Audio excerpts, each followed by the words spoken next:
Bible मध्य नूतन नियम सुप्रतिष्ठित तत्व अटे। विशेषकर प्रभु जीशुकर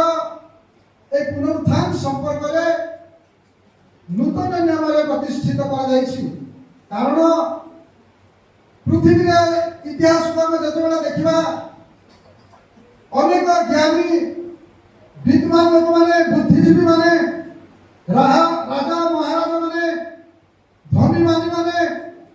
प्रतिष्ठित नाम नामित लोक मैंने अनेक महापुरुष मैंने जन्मग्रहण करते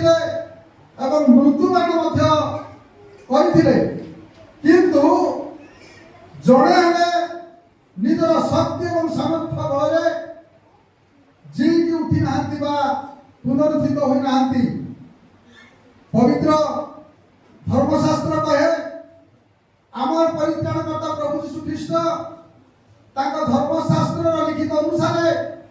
से कौन करिसंती मानव रूप धारण करिए धरा पृष्ठ को आसी अछंती। लिखा जाए प्रथम करंथिय तार 15 पर्वर तार 3 पद रु 5 पद पर्यंत स्पष्ट भाव में उल्लेखित करा जाय अछि।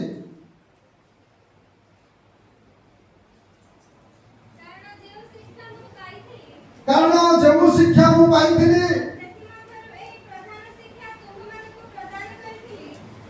करंथिय मंडल को प्रेरित पाउल कहंती जो शिक्षा पाइथिली सेति मध्य रु एक प्रधान शिक्षा को तुमन को देवछि जोथा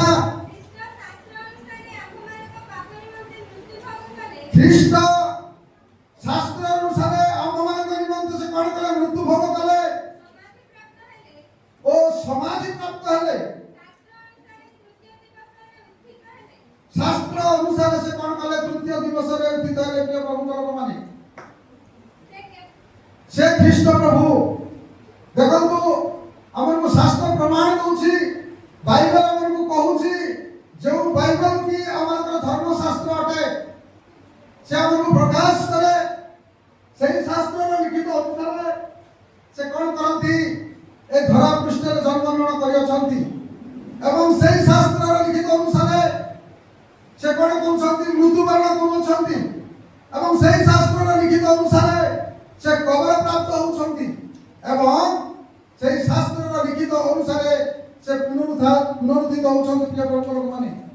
यीशु का पुनरुत्थान प्रमाण करे जे प्रभु यीशु जुगे जुगे जीवित अटंती से जे अमर सही शून्य समाधि आज कोन करूची मुख साक्षी भाव में साक्ष्य प्रदान करूची एवं सारा विश्व को कोन करूची से दोहराई दउची जो कबर मध्य यीशु ख्रीष्ट को रखा जाइथिला सही कबर आज शून्य भाव में से साक्ष्य प्रदान करूची यीशु ख्रीष्ट से जीवित अटंती। आज सारा विश्व से आचंबित जे कि मृत्यु नाहुड़ा भांगी विजय उठिछंती से होछंती हमनकर परित्राणकर्ता प्रभु यीशु ख्रीष्ट अटंती। प्रिय प्रभु में कहबा कि हालेलुया हालेलुया हालेलुया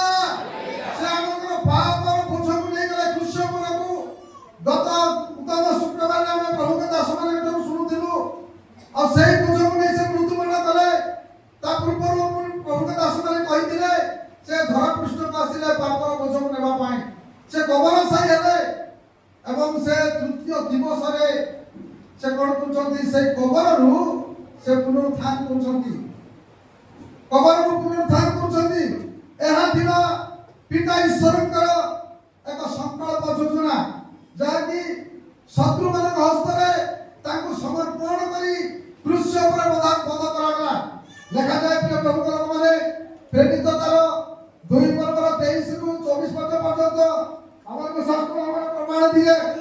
पिता ईश्वर का निरूपित संकल्प अनुसार ठीक है शीघ्र से साथ करके हां पूर्व प्रतिज्ञा से समर्पित हुआते आपण माने ताहा को धार्मिक मानकर हस्त द्वारा प्रसारण करी बध करिथिले किंतु ईश्वर मृत्युर बंधन मुक्त करी ताहा को उठाई अछंती। प्रिय प्रभु का करने ईश्वर का 23 ना छे 23 रु 23 पढ़ो 21 पढ़ो 23 रु 24 21 प्रेरित पुस्तक 21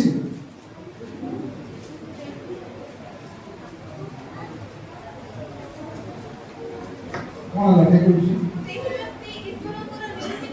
ସେହି ବ୍ୟକ୍ତି ଈଶ୍ୱରଙ୍କର ନିରୂପିତ ସଂକଳ୍ପ सही व्यक्ति ईश्वर का निरूपित संकल्प अनुसार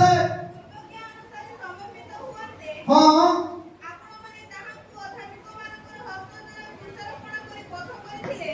अधार्मिक मान हस्तर समर्पण करी अर्थात शत्रु मान हस्तर समर्पण करी क्रूस पर वध करथिले କିନ୍ତୁ ଈଶ୍ୱର ମୃତର ବନ୍ଧନ ମୁକ୍ତ କରି किंतु ईश्वर कोन करछंती से मृत्युर बंधन को मुक्त करी ତାହାଙ୍କୁ ताहां ଉଠାଇଅଛନ୍ତି उठाई अछंती କାରଣ ସେ ଯେ ମୃତ୍ୟୁ ଦ୍ୱାରା ଆବଦ୍ଧ कारण से जे मृत्यु द्वारा आबद्ध नहिबे ତାହା ଅସମ୍ଭବ रहिबे ता असंभव प्रिय प्रभु माने एहा पिता ईश्वरଙ୍କର संकल्प योजना से शत्रु मानक समर्पित कले अधार्मिक मानक निकट समर्पित कले तथापि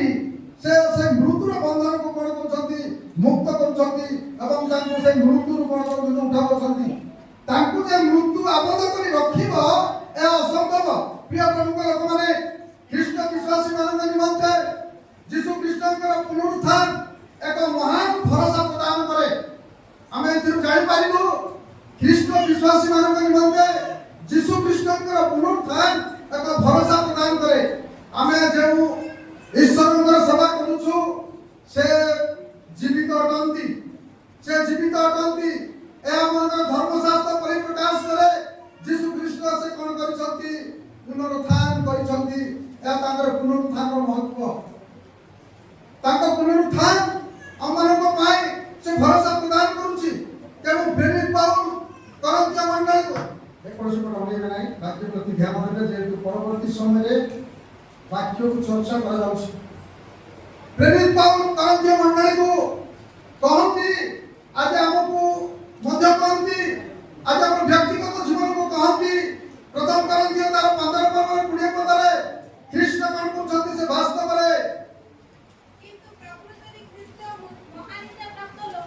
କିନ୍ତୁ ପ୍ରକୃତରେ ଖ୍ରୀଷ୍ଟ महानिद्रा प्राप्त लोक मानकर ପ୍ରଥମ प्रथम ଫଳ ସ୍ୱରୂପେ फल स्वरूप ମୃତମାନଙ୍କର ମଧ୍ୟରୁ ଉତ୍ଥିତ ହୋଇଅଛନ୍ତି प्रिय प्रभु लोक माने प्रभु यीशु ख्रीष्टଙ୍କର जो पुनरुत्थान हमମାନଙ୍କୁ से भरोसा प्रदान करे तांको पुनरुत्थान रे आमे जेतेक अर्थात आदम ठारू आज पर्यंत जेतेक मृत्युवरण करिसंती पुनी करिबा जेतो आमे जन्म नेछु निश्चित हमर मृत्यु रहिछि और सेही मृत्यु मानक मध्यरु प्रथम फल स्वरूप यीशु ख्रीष्ट कोन कहउछंती से प्रथम पुनरुत्थान होछंती उठित होछंती एटा लेखा गला प्रथम करंतिया 15 20 रे स्पष्ट देखिलु से निजे मृत्यु को जय करे एवं पुनरुत्थित हेले सेति सकाशे ताकर शक्ति द्वारा अन्य माने मध्य कोन करिवे मृत्यु को जय लाभ करिवे यीशु ख्रीष्ट जेतेबेले से पुनरुत्थित होछंती ताकर जो शक्ति निज शक्ति द्वारा तांकटारे विश्वास करुथिबा लोक माने बा अन्य माने मध्य मृत्यु को जय लाभ करि पाइबे ता लिखा जाय प्रथम करंती तार 15 15 23 पद रे लिखा जाय दया करि साहाय्य करिवे शीघ्र शीघ्र ପ୍ରତ୍ୟେକ ଜଣ ଆପଣା ଆପଣା ଶ୍ରେଣୀରେ ପ୍ରଥମ ଫଳ ସ୍ୱରୂପ ଖ୍ରୀଷ୍ଟ ପରି ଖ୍ରୀଷ୍ଟଙ୍କର ଆଗମନ ସମୟରେ ତାହାଙ୍କର ଆଶ୍ରିତମାନେ हां से आउरे पढो से 15 ର 23 प्रथम करंती କିନ୍ତୁ ପ୍ରତ୍ୟେକ ଜଣ ଆପଣା ଆପଣା ଶ୍ରେଣୀରେ तीन 22 पढो 22 ରେ ବୁଝିयो ତେଣୁ ଆଦମ ଦ୍ୱାରା ଯେପରି ସମସ୍ତେ ମୃତ୍ୟୁଭୋଗ କରନ୍ତି जेनु आदम द्वारा जेपरि समस्त मृत्यु भोग करंती ସେହିପରି ମଧ୍ୟ ଖ୍ରୀଷ୍ଟଙ୍କ ଦ୍ୱାରା ସମସ୍ତେ ସଜୀବ सही पर मध्य ख्रीष्ट द्वारा समस्त सजीव अर्थात पुनरुत्थित हेबे କିନ୍ତୁ ପ୍ରତ୍ୟେକ किंतु प्रत्येक ଜଣ ଆପଣା ଆପଣା ଶ୍ରେଣୀରେ जन अपना अपना श्रेणी अर्थात प्रत्येक जो कर्म करूछु हमें जगत रे थिबा पर्यंत सही श्रेणी रे उठित हेबे ପ୍ରଥମ ଫଳ ସ୍ୱରୂପ ଖ୍ରୀଷ୍ଟ प्रथम फल स्वरूप ख्रीष्ट ପରି ଖ୍ରୀଷ୍ଟଙ୍କର ଆଗମନ ସମୟରେ ତାହାଙ୍କର ଆଶ୍ରିତ ମାନେ ପରେ ଖ୍ରୀଷ୍ଟଙ୍କର ଆଗମନ ସମୟରେ ତାଙ୍କର ଆଶ୍ରିତ ଲୋକମାନେ ଅର୍ଥାତ ପ୍ରତ୍ୟେକ ଜଣ ତାଙ୍କ ଶ୍ରେଣୀ ଅନୁସାରେ ଅର୍ଥାତ ଯେଉଁମାନେ ଯେତେବେଳେ ଜଗତରେ ଆମେ ଜନ୍ମଗ୍ରହଣ କରିଛେ ଆଦମଙ୍କ ଠାରୁ ଆଜି ପର୍ଯ୍ୟନ୍ତ ଯେଉଁମାନେ ଯେଉଁ ପ୍ରକାର ପରିଚାଳିତ ହେଉଛେ ସେହି ପ୍ରକାର ଭାବରେ ଉଦ୍ଧିତ ହୋଇପାରିବେ ଯୀଶୁ ଖ୍ରୀଷ୍ଟ ଯେତେବେଳେ ଆଗମନ କରିବେ ସେହି ସମୟରେ କ'ଣ କରିବେ ସମସ୍ତେ ଉଠିବେ କିନ୍ତୁ କେଉଁମାନେ କେଉଁ ଶ୍ରେଣୀରେ ଉଠିବେ ତା ତଳରୁ ମୁଁ ଆପଣଙ୍କୁ ସଂକଳ୍ପ ଦେବି ଯୋହନ 5 ପର୍ବର 28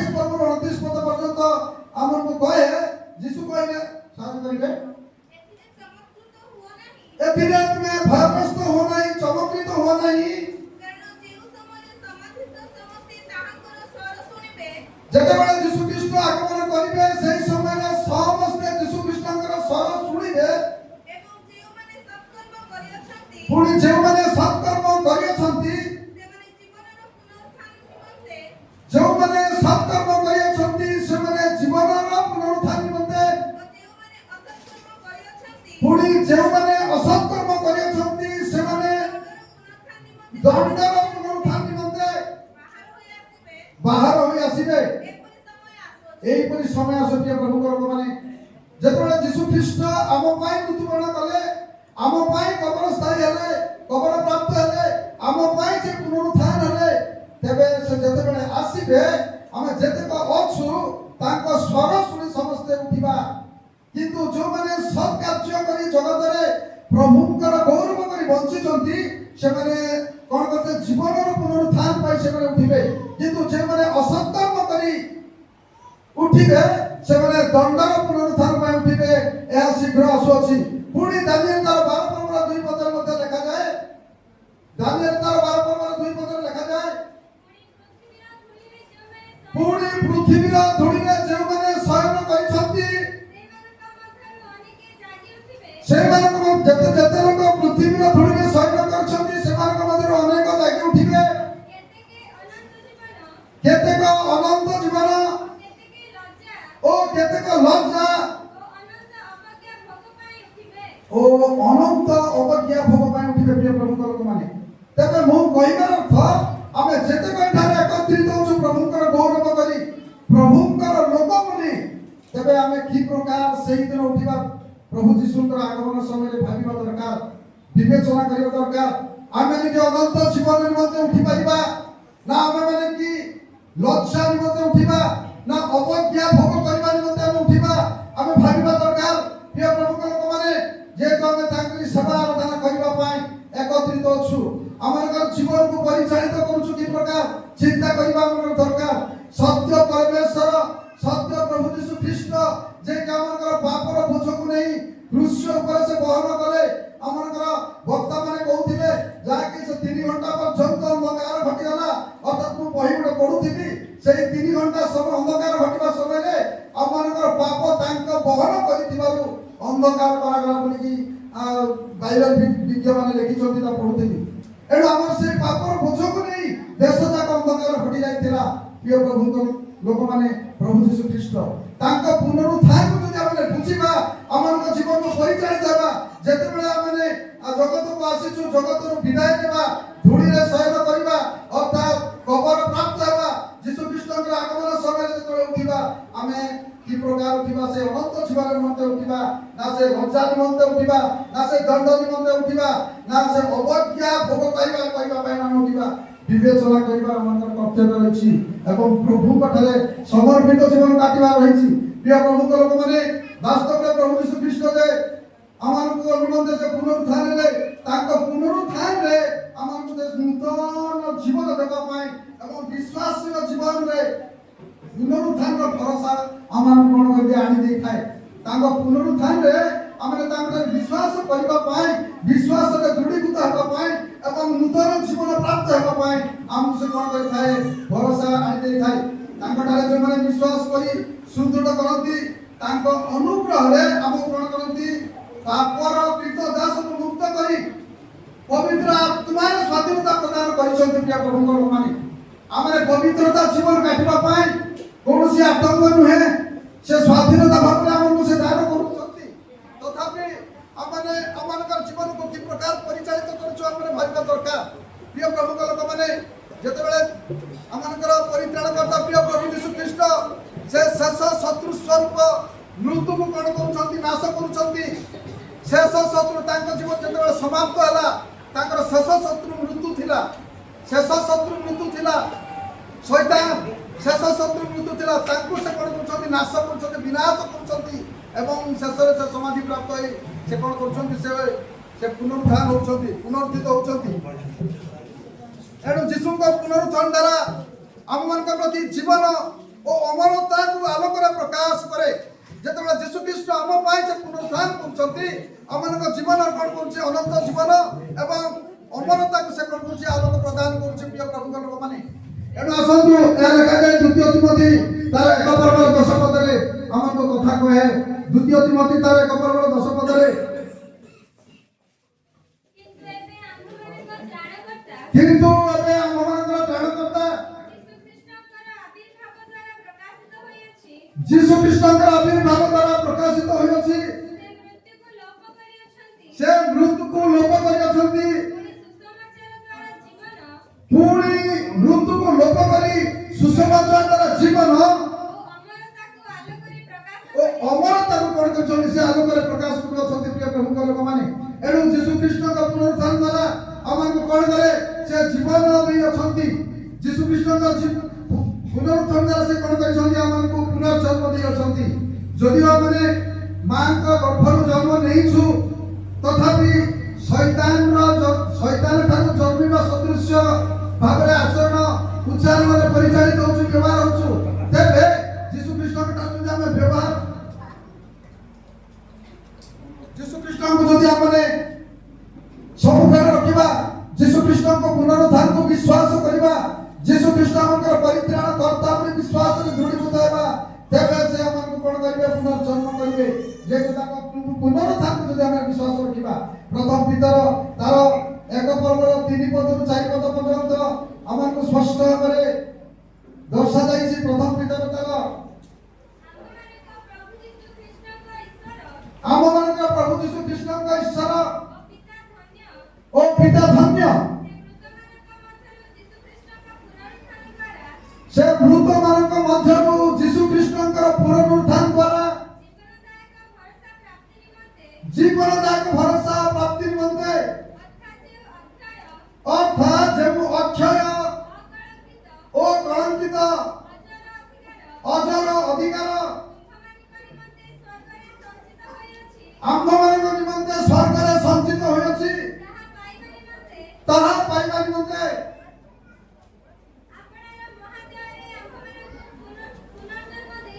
ଆମ ତାଙ୍କ ମହାଦୟରେ ଆମକୁ କଣ କରିଛନ୍ତି ପୁନର୍ଜନ୍ମ ଦେଇଅଛନ୍ତି। ତାଙ୍କ ପୁନରୁତ୍ଥାନରେ ବିଶ୍ୱାସ କରିବା ଦ୍ୱାରା ଆମମାନେ ସେହି ସମସ୍ତ ପାଇବା ପାଇଁ ସେ କଣ କରିଛନ୍ତି ଆମକୁ ପୁନର୍ଜନ୍ମ ଦେଇଛନ୍ତି। ସେତିକି ନୁହେଁ ଯୀଶୁ ଖ୍ରୀଷ୍ଟଙ୍କ ପୁନରୁତ୍ଥାନ ଦ୍ୱାରା ସେ ଆମକୁ ନୂତନ ସୃଷ୍ଟି କରିଅଛନ୍ତି। ପ୍ରିୟ ପ୍ରଭୁଙ୍କ ଲୋକମାନେ ତାଙ୍କ ପୁନରୁତ୍ଥାନରେ ଆମେ ନୂତନ ସୃଷ୍ଟି ଅଛୁ। ଯେଉଁମାନେ ନୂତନ ସୃଷ୍ଟି ହୋଇଛନ୍ତି ଯୀଶୁ ଖ୍ରୀଷ୍ଟଙ୍କ ଠାରେ ଅଛନ୍ତି ତାଙ୍କର ପୁରାତନ ସ୍ୱଭାବ କଣ କରାଯାଇଛି ଲୋପ କରାଯାଇଛି। ତାର ଲେଖାଯାଏ ଆମଙ୍କର ସୁନାପଦ ଭାବରେ ଅନେକ ଲୋକ କହନ୍ତି ତାର 2 କରନ୍ଥୀୟ 5 ପର୍ବର 17 ପଦରେ କିନ୍ତୁ 15 ପଦରୁ ଦୟାକରି ସାହାଯ୍ୟ କରିବେ ତା ସ୍ପଷ୍ଟ ଭାବରେ ଆମକୁ ପ୍ରମାଣ ଦିଏ। ଆଉ ସେ ମାନବର ସମସ୍ତ ଲୋକଙ୍କ ନିମନ୍ତେ ସେ ମୃତ୍ୟୁ ଭୋଗ କଲେ ଯେପରି ଯେଉଁମାନେ ଜୀବିତ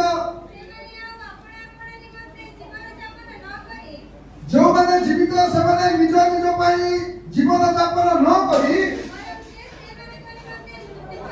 ଯେକି ସେମାନଙ୍କ ନିମନ୍ତେ ମୃତ୍ୟୁ ଭୋଗ କଲେ ଓ ଉତ୍ଥିତ ହେଲେ ତାହାଙ୍କ ନିମନ୍ତେ ଜୀବନ ଯାପନ କରନ୍ତି। ଅତଏବ ଆଜିଠାରୁ ଆମେମାନେ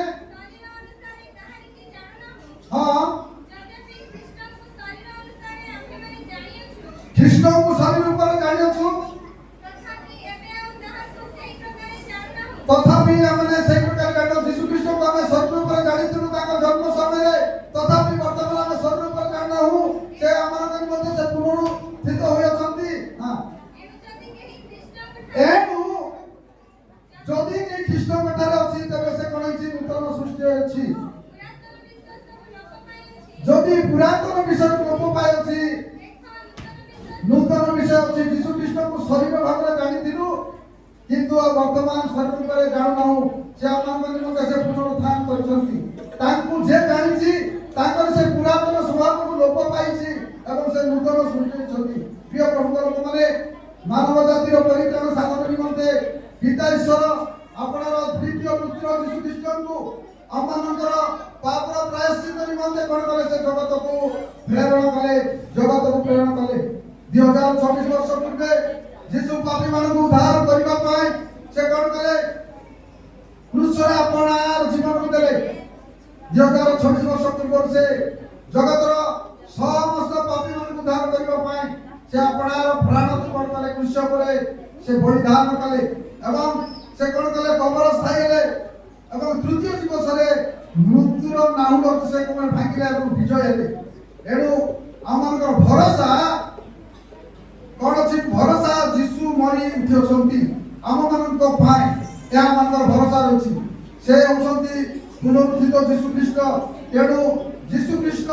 ताकर शक्ति एवं सामर्थ्य बଳରେ से जो पुनरुत्थित हेले ताकर शक्ति अनुसार आपन मन थिबो 4 दिनर मृत्यु व्यक्ति को मध्य से कोन करछंती उठाई होछंती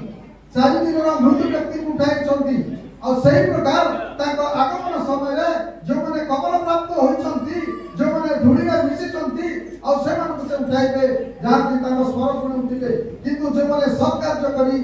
उठिबे से माने कोन करिवे अनंत जीवन निमंते उठिबे अर्थात अनंत जीवन पुनरुद्धार हेबे जो माने असत कार्य करी उठिबे से माने कोन दर्दन निमंते अर्थात लज्जार निमंते से माने उठिबे प्रभु भगवान तेणु जीशु कहले मो पुनरुत्थान और जीवन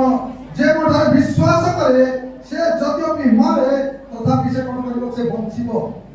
जदियो ताकरे विश्वास करबा द्वारा जदियो से शारीरिक भाबरे मरिबो से निश्चित भाबरे से अनंत जीवन निमंते से निश्चित से उठिबो एनु ईश्वर विश्वासी कोन करिवो जीशु मोठारे भरोसा रखी विश्वास रे पवित्रता रे जीवन काटिबो द्वारा निश्चय से विजय रूप मुक्त पाइबो एवं विजय जीवन से प्राप्त हेबो जीशु ख्रीष्ट पर विश्वास करिबा द्वारा विश्वासी प्रकृत विश्वासी प्रकृत भाବରେ विश्वास करिबा द्वारा से विजय भाବରେ से कोन उत्थापित हेबो आसंतो आज ए पुनरुत्थित दिवस रे ख्रीष्ट यीशु को विश्वास करिबा एवं तांकरी सहित पवित्रता सहित जीवन काटिबा तेबे हमें अनंत जीवन अधिकार होई परमेश्वर जो साधु मान परमेश्वर निकट रे जो साधु साधुनी माने अछंती तांको सहित स्वर्ग राज्य रे वास करबा पाए आमे आगेबा प्रभु ए अल्प आलोचना वाक्य रे श्रवण रे प्रत्येक को आशीर्वाद करतु आमेन।